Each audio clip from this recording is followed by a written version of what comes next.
Bismillahirrahmanirrahim. Assalamualaikum warahmatullahi wabarakatuh. Di hari Jumat tanggal 29 Juli 2022, di video kali ini saya masih membicarakan tentang seorang teman dan sahabatnya Jam'an Nur Khotim Mansur bernama Rofi'i. Saya juga temannya Jam'an, sudah lama kami itu berteman. Nah, temannya Jam'an yang bernama Rofi'i ini kebetulan menyandang nama Gus Rofi'i jadinya. Kalau Gus bagi masyarakat Jawa bagian timur itu artinya anak dari seorang kiai. Jadi Pak Rofi'i ini adalah anak dari seorang kiai. Begini, saya tiba-tiba pada tanggal 25 Juli yang baru lalu teringat akan seorang ibu bernama Ibu AR. Ibu ini tinggal di Bintaro, Jakarta Selatan. Ibu AR ini pertama menghubungi saya di akhir Desember tahun lalu. Dia menyampaikan bahwa dia adalah peserta investasi patungan usahanya Jam'an yang ikut menyetorkan uang sebesar 10 juta. Kami akhirnya bertemu. Kemudian saya membuat video tentang pengakuan Ibu AR ini yang kemudian saya tayang di Toyiba Channel yang hari ini peredarannya sudah di take down oleh Google. Sebelum Ibu AR ini bertemu saya, dia mengaku bahwa dia terlebih dahulu menghubungi Pak Rofi'i ini atau Gus Rofi'i ini. Kebetulan dia melihat video di mana Rofi'i mengaku bahwa bisa menjadi jembatan antara para investor yang mau meminta kembali uangnya dengan Jam'an. Nah, setelah Ibu AR menghubungi Pak Rofi'i, ternyata apa yang dia mintakan belum bisa dipenuhi oleh Gus Rofi'i waktu itu. Akhirnya Bu Ana bertemu dengan saya. Saudara-saudara, tanggal 25 Juli saya menghubungi Ibu AR dan bertanya, "Bu, Assalamualaikum. Bu, maaf saya mau tanya, waktu itu minta kembalian uang ke Yusuf Mansur yang mau dibantu oleh Gus Rofi'i itu sudah dibayar atau belum?" Nah, ternyata keesokan harinya baru Ibu AR ini membalas WA saya. Begini jawabannya, "Maaf Pak, baru dibalas. Alhamdulillah sudah dibayar Pak, tapi di luar ekspektasi saya. Kata Gus Rofi'i dikasih 11 juta sama YM, Yusuf Mansur maksudnya, tapi saya cuma ambil 10 juta. Uangnya aku langsung kasih mertuaku semua, karena itu uang janji buat umroh beliau." Lanjut saya bertanya, "Sekarang apa yang akan ibu minta lagi?" Dia tidak menjawab. Saya bertanya, "Dikembalikan ya Bu, bisa saya difotokan buktinya?" Oke, terus Ibu AR ini menunjukkan bukti transfer. Saya bertanya kepada Ibu AR, "Siapa yang mentransfer uang itu Bu?" "Masih simpan nomornya." Ibu AR langsung menjawab bahwa yang mentransfer uang itu adalah Gus Rofi'i. Saya kemudian meminta nomornya dan dia berikan nomor orang yang dia maksud sebagai Gus Rofi'i itu. Dalam bukti transfer yang Ibu AR sampaikan kepada saya, uang sebesar 10 juta itu telah ditransfer oleh seseorang pada tanggal 24 Mei 2022 jam 11.36 dari sebuah ATM BCA di Tol Cipali KM 101. Saudara-saudara, kalau kita melihat jejak digital, Gus Rofi'i ini adalah orang yang memang pernah mengakui bahwa dia mau menjadi jembatan antara para investor yang mau meminta kembali uangnya dengan Jam'an Nur Khotim Mansur. Saudara-saudara, disilahkan saja bagi para investor patungan usaha mungkin yang mau meminta kembali uangnya ke Jam'an, ya boleh lewat Gus Rofi'i ini. Tapi ya itu mungkin yang akan dikembalikan ya pokok investasinya saja. Jadi kalau waktu itu bapak ibu berinvestasi 10 juta atau 12 juta, mungkin itu saja yang dikembalikannya. Tapi kalau bapak ibu merasa itu adalah sebuah ketidakadilan dan mau masih menuntut hak-hak bapak ibu para peserta investor seperti yang dijanjikan oleh zaman, mungkin kita advokasi bersama-sama.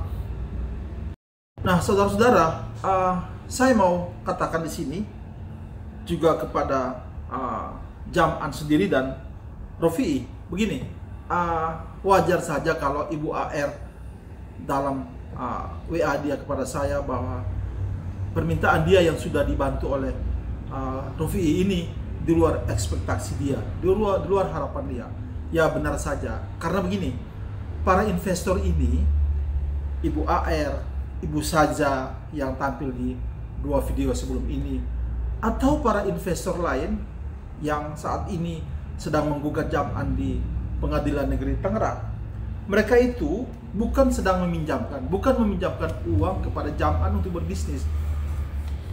Kalau mereka meminjamkan 10 juta atau 12 juta, kemudian 10 tahun kemudian Jam'an mengembalikan pokok pinjamannya, ya itu saya rasa wajar.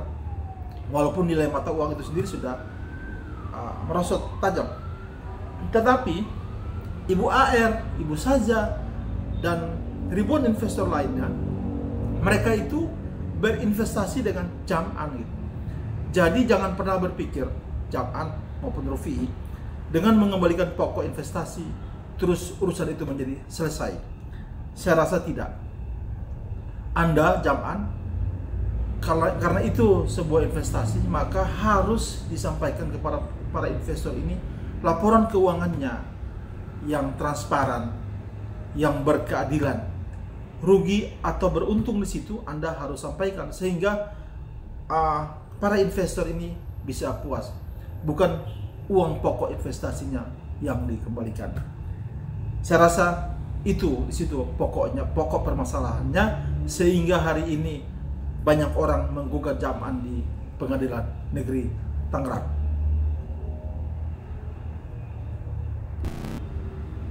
Dalam jejak-jejak digital juga kita melihat bahwa Gus Rofi'i ini dalam beberapa peristiwa hukum yang terjadi di tanah air, Gus Rofi'i ini ikut melaporkan beberapa 1 atau 2 orang yang akhirnya sampai ke meja hijau. Ada juga video 5 bulan yang lalu Pak Rofi'i ini juga mau melaporkan Ustadz Tabrani di Polda Metro Jaya. Entah sudah dilaporkan atau belum, saya juga belum tahu sampai detik ini. Nah, beberapa hari yang lalu beredar sebuah video di mana Rofi'i ini mengkritisi pendapat atau pernyataannya Pak Zaini Mustafa. Pak Zaini Mustafa ini sudah banyak tampil di channel ini, adalah seorang korban investasi batubara Jam'an Khatib Mansur yang sekarang perkaranya sedang berjalan di Pengadilan Negeri Jakarta Selatan. Pak Zaini juga adalah lawyer atau penasihat hukum dari beberapa orang yang mengaku sebagai korban bisnis dengan Jam'an Khatib Mansur. Nah, hari Rabu tanggal 27 yang baru lalu, saya bertemu Pak Zaini di kantor PBNU. Pak Zaini ada sebuah keperluan di sana. Kemudian saya meminta Pak Zaini untuk memberikan tanggapan atas pernyataan Rofi'i ini di sebuah channel YouTube. Kebetulan Pak Zaini juga sudah melihat videonya, dan akhirnya Pak Zaini mau memberikan tanggapannya. Apa tanggapannya terhadap Rofi'i dalam video itu? Berikut saya akan sampaikan atau lampirkan video pernyataan dari Pak Zaini Mustafa soal polemik kedua orang ini menyangkut Jam'an Nur Khatib Mansur. Mudah-mudahan video ini bermanfaat, dan jika itu yang dirasakan silahkan di share sebanyak mungkin. Yang belum melakukan subscribe, tentu saja saya minta untuk di subscribe video ini atau channel ini, dan saya tetap menunggu informasi atau ide-ide dari saudara-saudara. Boleh disampaikan kepada saya lewat nomor WhatsApp yang saya sampaikan di sini. Saya akan terus memberikan video-video yang masih menyangkut Jam'an Nur Khatib Mansur, insya Allah. Terima kasih perhatiannya. Billahi taufiq wal hidayah. Wassalamualaikum warahmatullahi wabarakatuh. Bismillahirrahmanirrahim. Assalamualaikum warahmatullahi wabarakatuh. Hari ini hari Rabu tanggal 27 Juli 2022. Saya berada di lantai 3 PBNU Jalan Kramat. Rencananya menemui seseorang, namun kebetulan di sini sedang ada acara. Kemudian saya diminta oleh Pak Darso bagaimana tanggapan tentang videonya Gus Ropi kemarin. Judul dari video Gus Ropi tersebut mengatakan bahwa Pak Zaini diduga gibah gitu ya. Ini diduga gibah itu bagaimana gitu kan? Menurut saya, apa yang saya katakan setelah saya sidang di Pengadilan Negeri Jakarta Selatan itu tidak gibah. Saya mengatakan bahwa terkait dengan bisnis batu bara yang terjadi di Masjid Kota Wisata, dan itu sampai dengan saat ini tidak ada penyelesaian, sudah hampir 11 atau 12 tahun yang lalu, itu adanya real, kan begitu. Menurut Gus Ropi, seolah-olah saya membangun narasi bahwa Gus Ropi itu ikut. Menurut saya Gus Ropi kurang cermat dalam menonton video tersebut, karena di sana saya mengatakan bahwa bisnis batu bara yang berada di kota wisata khususnya, yang korbannya 250 orang sebesar kurang lebih 50 miliar itu diawali oleh presentasinya Yusuf Mansur, dan ketika itu gagal, kemudian Yusuf Mansur mengatakan ingin mengganti secara keseluruhannya. Jadi itu faktanya adalah real, bukan gibah. Kemudian saya mengatakan kalau ada pendukungnya, saya bilang itu di sana saya tidak berhenti kepada Gus Ropi loh ya. Saya mengatakan kalau ada pendukungnya termasuk Budiarta, termasuk Gus Ropi, termasuk kemudian si Dwi dan lain-lainnya menyatakan bahwa bisnis batu bara itu tidak benar, maka saya mengajak bermubahalah. Gus Ropi ini kok sedikit-sedikit mubahalah. Loh, di dalam hukum positif kita itu juga dibenarkan kalau itu perkara perdata, kemudian dari ada para pihak meminta sumpah penentu namanya. Cuman kalau dalam pengadilan kita itu biasanya kalau itu sumpah adat nanti namanya sumpah pocong, kalau di Islam namanya mubahalah, kan begitu. Jadi itu yang bisa saya sampaikan, jadi tidak ada gibah. Terus kemudian Gus Ropi minta kepada saya untuk bertabayun. Saya berpikir kalau saya hanya bertabayun berdua itu nanti timbul fitnah. Jadi kalau Gus Ropi mau menanyakan terkait tentang video saya itu, kalau bertabayun jangan hanya 4 mata saja, karena saya tidak mau di sana nanti timbul fitnah. Makanya saya minta, karena Gus Ropi ini mengatakan bahwa beliau adalah orang NU dan saya juga kecil basic pendidikan saya di NU, ya sudah Gus, kita ini saja, saya bilang tabayun tapi di PBNU biar sana ada kiai. Saya masih ada chattingnya kan begitu. Kemudian tentang pandangan Gus Ropi bahwa Yusuf Mansur itu perkaranya menang semua, itu salah besar. Perkara yang dipegang oleh Pak Dapi setahu saya di NU.